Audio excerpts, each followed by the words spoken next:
Welcome to the Connected Leaders Academy virtual conference designed to reshape your vision of transformation. As we navigate the evolving business landscape, our speakers will unveil innovative strategies to manage and initiate change. Prepare to adapt, innovate, and lead, ensuring your role as a catalyst in this transformative era.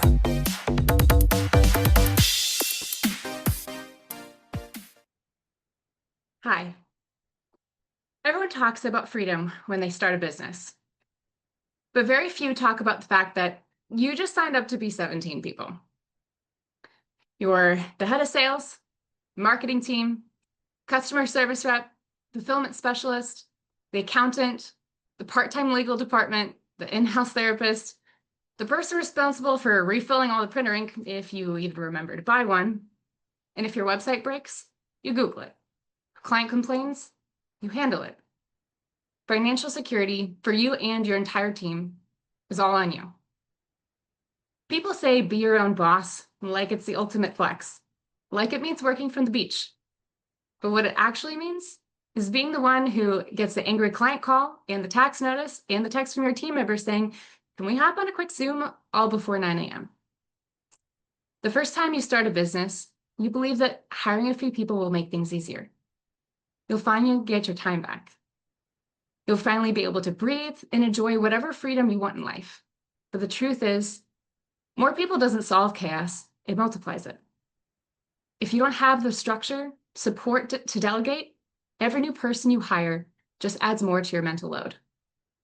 You're not getting out of the weeds, you're just managing more weeds.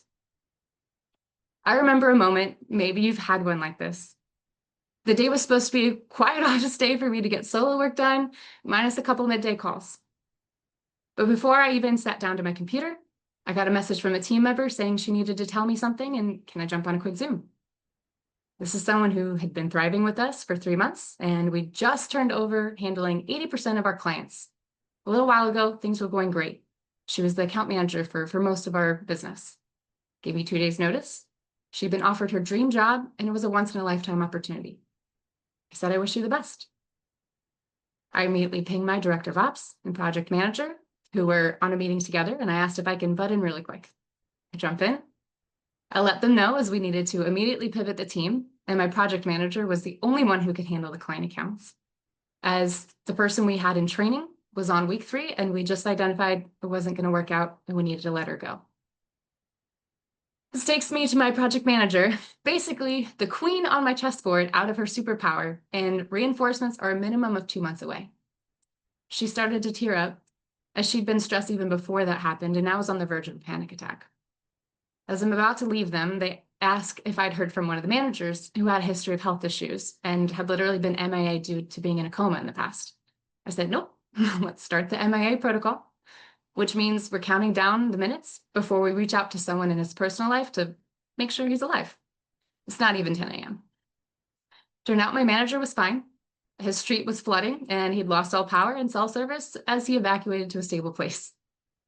My project manager, I also have in that position for a reason, because she's an absolute rock star and she took some space, figured out the new game plan, and we recalibrated towards the end of the day, strong, ready to move forward with clarity.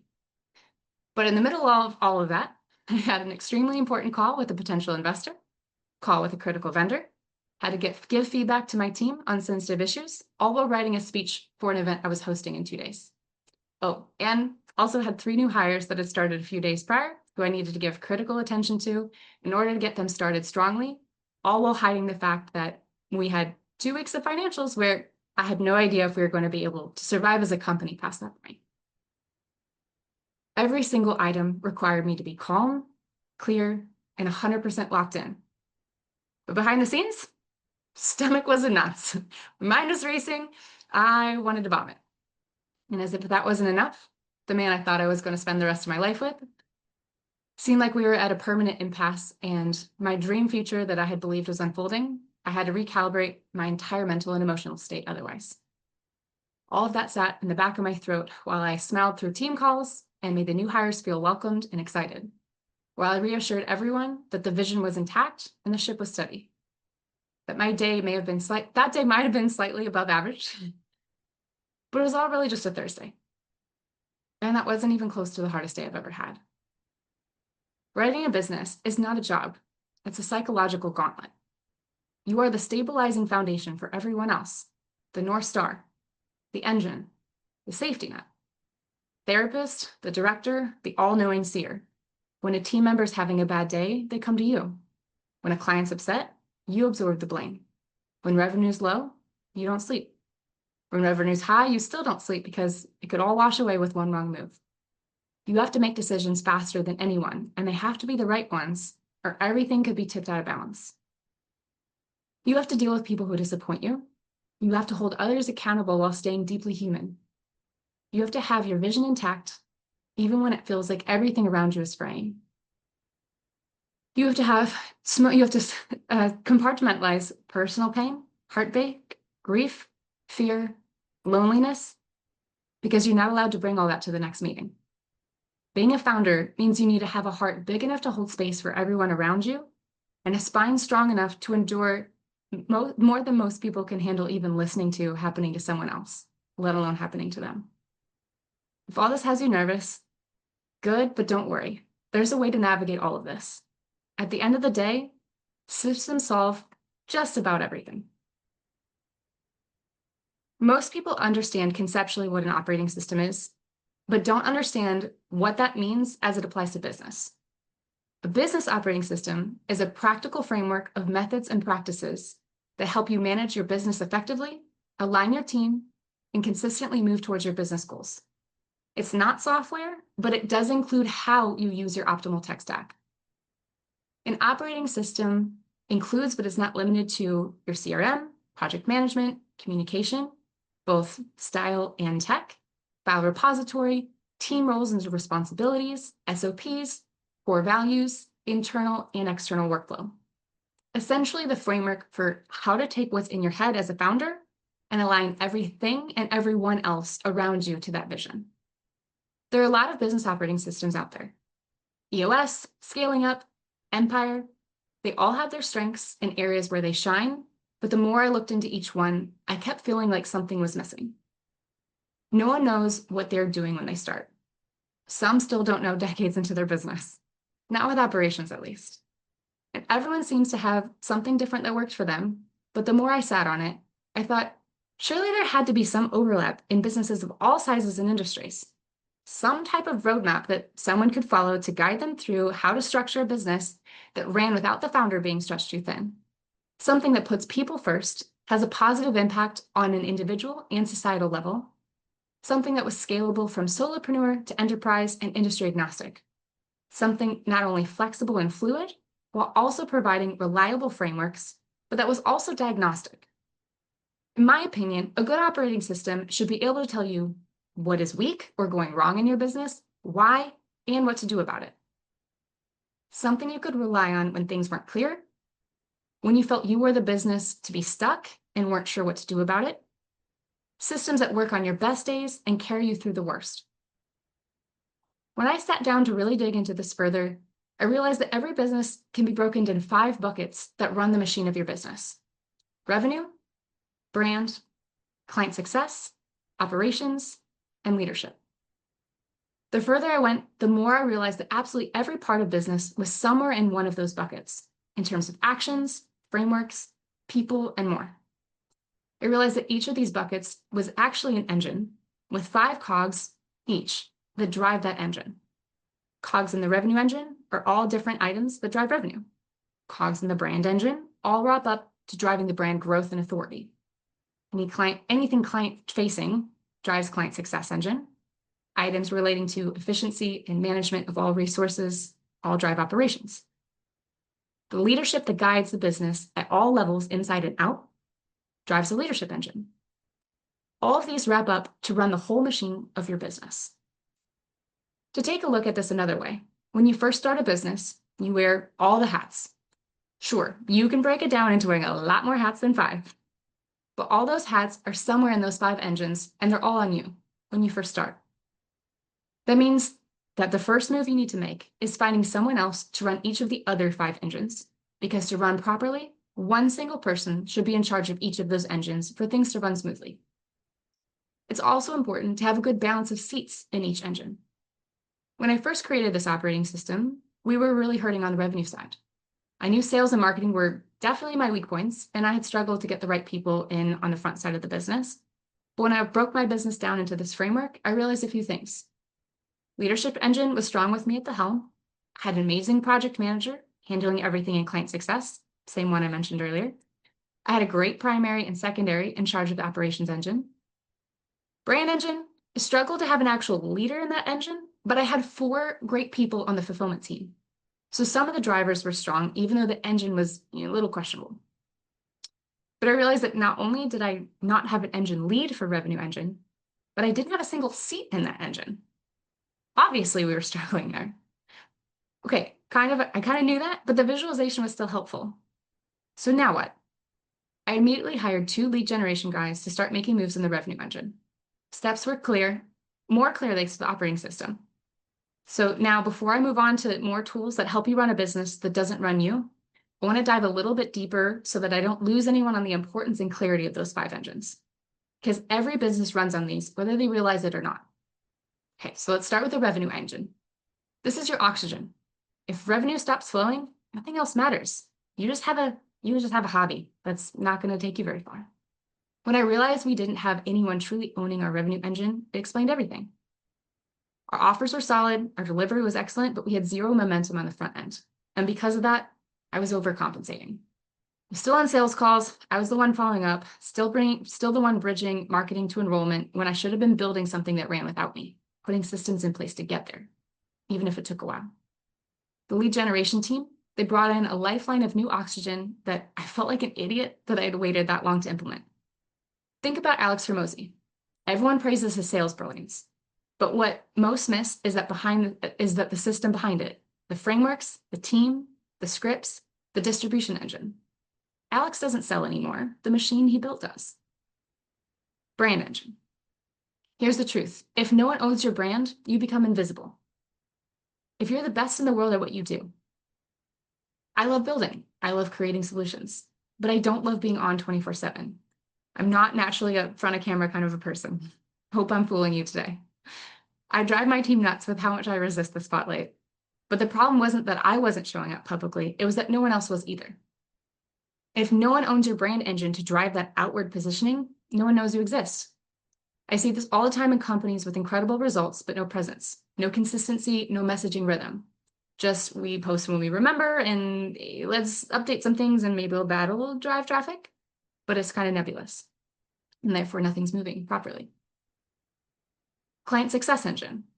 This is the most emotionally loaded engine because this is the one where, for most founders, our identity gets wrapped up in it. You're likely doing client success in something that you love delivering to people. For years, I was the delivery. I was the coach, the strategist, the high-touch guide, the problem solver, everyone's solutions person. And it made sense. I was good at it. I cared. Clients loved working with me. But everyone wanted more of my time than there was in a day, and being the sole engine of transformation meant we couldn't scale. The fears kept coming up. What if someone else didn't care as much as I do? What if clients left because I wasn't the one showing up and they wanted to see me? What if someone dropped the ball, which ultimately is always on me? I had plenty of pushback from my team saying I was too involved in little things, but I needed to feel comfortable that our clients were being serviced properly. But once we put the right frameworks into place, I knew I could trust even new hires to give our clients the best experiences because I trained them on core values and I gave them room to make mistakes with clear processes and how to fix things. And you know what happened? Clients got better outcome even than I could have gotten them because they weren't waiting on me and I wasn't spread too thin. Operations engine. Here's what most founders get wrong about operations. It's not about tools. It's about flow. ClickUp isn't your ops engine. Airtable isn't your system. An SOP sitting in a Google Drive that no one uses are useless. Operations is what makes your business move without you. I used to think I was pretty operationally strong. I love systems. I can build great processes. But when you have a team of 20 plus, even the smallest oversights get pushed and tested. There's so many corners of operations that all need to work fluidly together, not just within the operations engine, but to support all the other engines with proper systems. I got lucky with a team member who was a genius with ClickUp, who built everything at a mastery level and created all the training for our current and future team so that I never needed to be involved on that side. To this day, I barely use ClickUp, and especially compared to the rest of my team. That let me be in my superpower of leadership. Leadership engine, the fifth and final engine and the most invisible, but the one that determines whether the other four ever reach their potential. Leadership, it's not a title, it's not charisma, it's not being the loudest person in the room or the one with the best ideas. Leadership is the ability to create clarity and direction, especially when no one else can see it, and to the extent that everyone can feel it.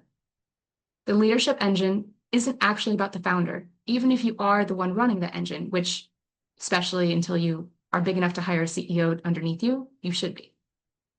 It's about how your leadership trickles down to every crevice of your whole business and team. Every business is a trickle down from the person who runs it. Your leadership style, your vision, how you operate and make decisions. If you are erratic, team becomes anxious. If you are reactive, culture becomes unstable. If you disappear, the team fragments. The heartbeat of the team relies on your emotional steadiness, your ability to have the biggest heart, but never let emotions infiltrate how you make decisions. Consistency with how everything in the business flows to ensure trust is present throughout, and how that level of steadiness is passed down through every single team member, including the bottom of the hierarchy, to influence every person to take personal ownership over their domain. Your core values live in this engine.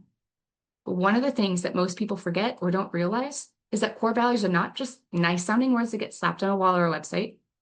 They're the cornerstone of all decisions that are made throughout your whole business. Energies that are to be upheld by every team member at all times. And to those who don't, how you know when it's time to let them go. Our core values to use as an example are the following. Uncompromising integrity. We uphold the highest standards of honesty and ethical behavior, delivering on our promises and taking full responsibility for our actions. Radical transparency.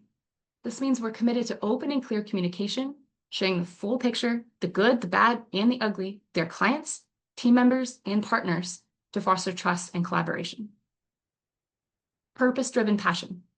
This means we bring energy and enthusiasm to everything we do, driven by a deep love for helping others succeed and grow, fostering both personal and professional development. Compassionate humanity.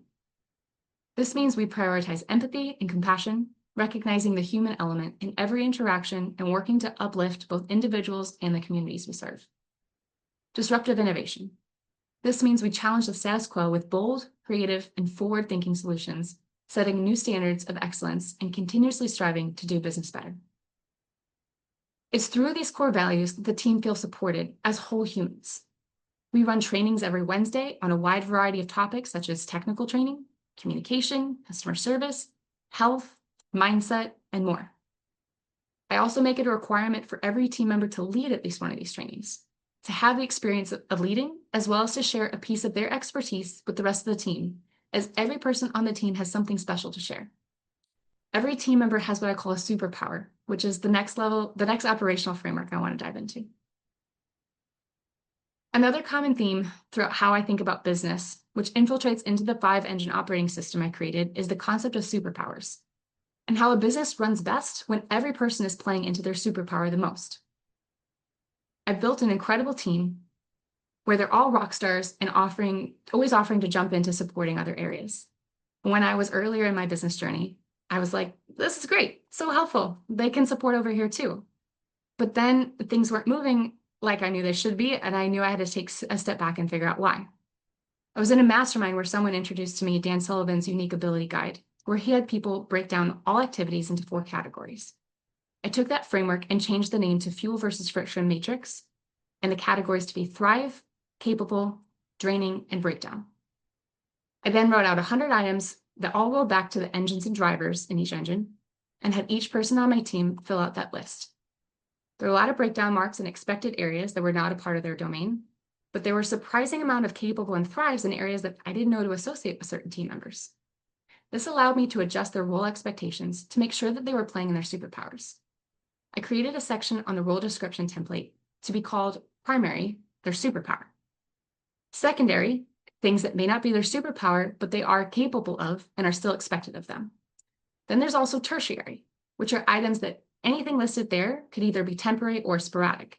Tasks that are not asked very often, or maybe we need them to hold down the fort in a certain area for a short period of time until we make a new hire to replace those actions. That last category gives the team member clarity and comfort that these actions are just temporary, that they will be relieved of these actions soon and can go back to their superpowers, and give notice to leadership that, hey, we need to get in motion to get a new hire to replace that team member in these areas. Once we had clear ownership across the 5 engines and all team members living in their superpower, there was still one more big missing piece. Based on this new clarity, who was best suited to initiate, lead, or execute everything moving forward? Because even with strong owners, brilliant team members, and great ideas, things would still stall out. Not because people weren't working hard, but because clarity is a sneaky bastard and there are always more onion layers to uncover. We realized every initiative, project, or problem inside the company needed to move through a clear flow, not just so work got done, but so it got done right. This is where the 5-phase build cycle came in. Phase 1, ideate. Anyone who's ideating defines the problem, brainstorms solutions, and clarifies what's actually worth building. This doesn't come from a directive, it comes from nowhere. This is a leadership position. Phase 2, architect. This is the one who makes the plan, the structure, specs, strategy, and the details. This is a director or management position. Phase 3, execute. This is who does the actual fulfillment work, the doers. Phase 4, test. Once the doers are finished, then that work needs to be tested to make sure it's done the way it's intended. Phase 5, optimize. If anything in the testing phase is not done perfect, then it must be refined with new optimization plan and passed back to 3E, execution, for the fulfillment team. Sounds simple, but it changed everything. But the biggest breakthrough here didn't come from the phases themselves. It came when we mapped the baton handoffs between the phases. Most critical being from ideate to architect. That handoff only works when you have a solid concept brief. Otherwise, it's just ideas floating around without context.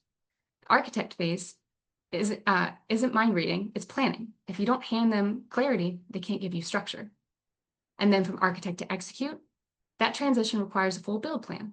Who's doing what, when, how, and by what criteria to know it's done. The worst is if you pass something from the idea phase to execution.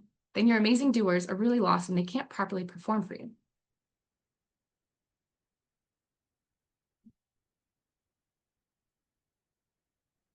Every action that happens in your business also needs 3 key roles: visionary, director, and a doer.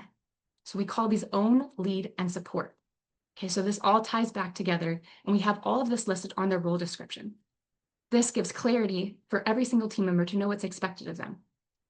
When you're small, one person might wear all the hats, but if you don't delineate these things out as you grow, you will compound frustration until it buries you.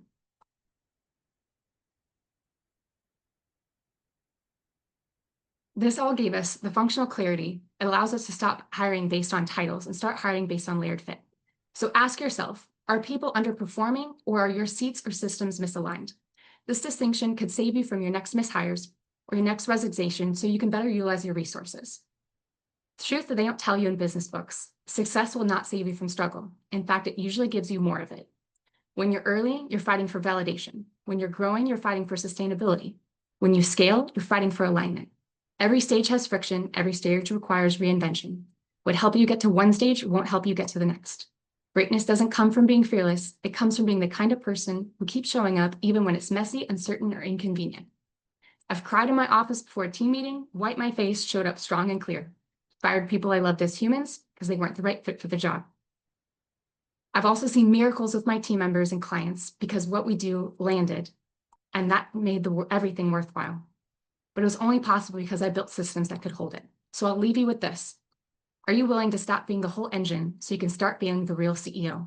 Because the business you dream about, the one that grows without killing you, the one that runs while you sleep, heal, travel, or rest, it does exist, but only on the other side of clarity, unlocked by systems. You don't need to give it the parts you love. You just need to stop doing everything yourself. My name is Rebecca Stevens. Thank you for participating in today's enlightening session. As we transition to our next expert, remember that each strategy and insight is a step toward becoming a transformative leader in your field. Visit connectedleadersacademy.com to stay engaged and informed. The journey of change is ongoing. Let's move forward together.